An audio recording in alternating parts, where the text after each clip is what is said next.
মহাপ্রভু বললেন, রঘুপিতা না পুত্র মুকুন্দ, যা হইতে কৃষ্ণ ভক্তি পায় সেই লঘু গুরু হয়। যদি কৃষ্ণ ভক্তি আমাকে একটা বালক যদি শিখাতে পারে, তার চরণে প্রণাম করবে। অবধূত 24 গুরু করেননি? অবধূত মহারাজ 24 গুরু কি করেননি?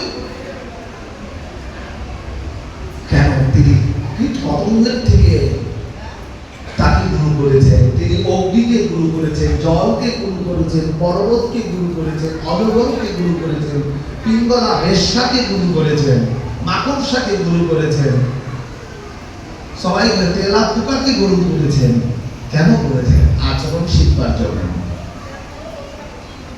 আচরণ শিখবার জন্য। আচরণ ভক্তি সিদ্ধান্ত মেলাতে যতক্ষণ পর্যন্ত আপনার জ্ঞান বুদ্ধি বৈরাগ্য প্রতিষ্ঠিত না হয়, ততদিন পর্যন্ত আপনার অন্তরে যে ভক্তি দেখা যাচ্ছে, এগুলো আপনার ভিতরে কখনো কখনো বাধকতা সৃষ্টি করবে।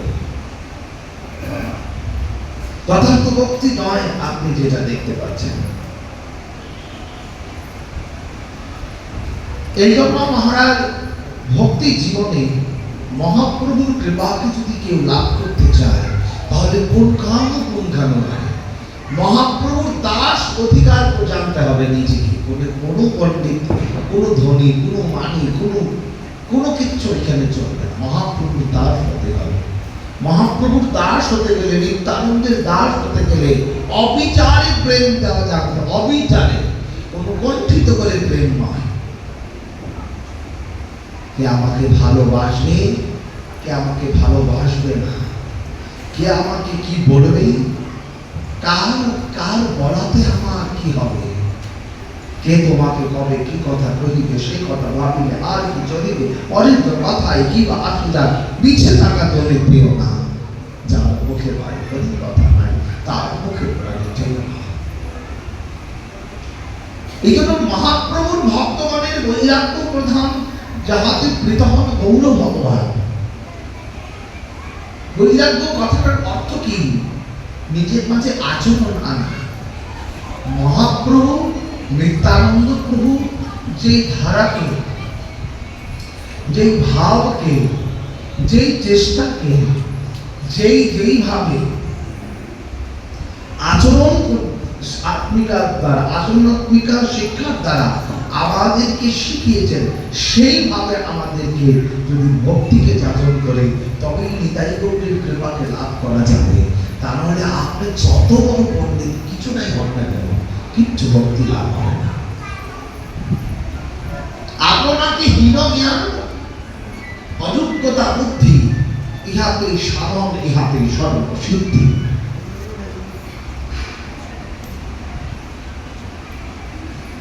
ব্রাহ্মণ যদি মনে করে সধর্ম আচরণে বিষ্ণু ভক্তি হয়, ব্রাহ্মণ যদি মনে করেন, পণ্ডিত যদি মনে করেন, যেই অবস্থা থেকে তাকে যদি বড় মনে করে, তাহলে সে কদাপি বড় নয়। মহাপ্রভুর কৃপাসক্ত যার হৃদয়ে জাগ্রত হয়েছে, এই জগতে কৃষ্ণধন যার মাঝে রয়েছে সেই বড় ধনী, আর কৃষ্ণধনের যার মাঝে থাকার পরেও যার নিরভিমান চিত্ত, সেই বড় ধনী। এই জন্য ওই কুকুরকে পর্যন্ত প্রণাম করতে পেরেছে। বৈষ্ণব ধর্ম, মহাপ্রভুর ধর্ম, মহাপ্রভু নিত্যানন্দ প্রভু। মহাপ্রভু বাসুদেব কুষ্ঠকে গলায় লাগিয়েছেন। কুষ্ঠ বিপ্রের এত গলিত কুষ্ঠ, বাসুদেব কুষ্ঠ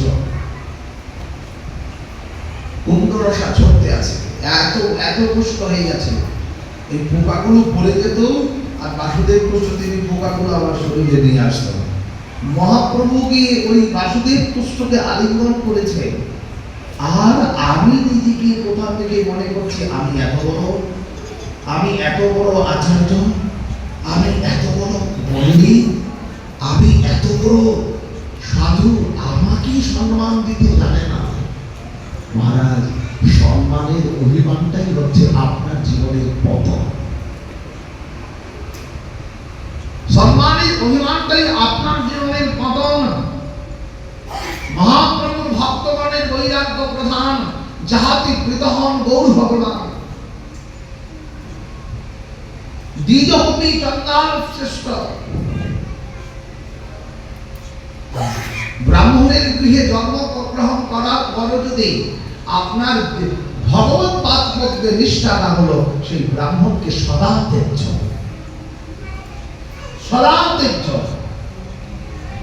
চন্ডালকে প্রণাম করতে বলেছেন, যদি চন্ডালের মাঝে বিষ্ণু ভক্তি পাওয়া যায়। দ্বিজহপি চন্দাল শ্রেষ্ঠ,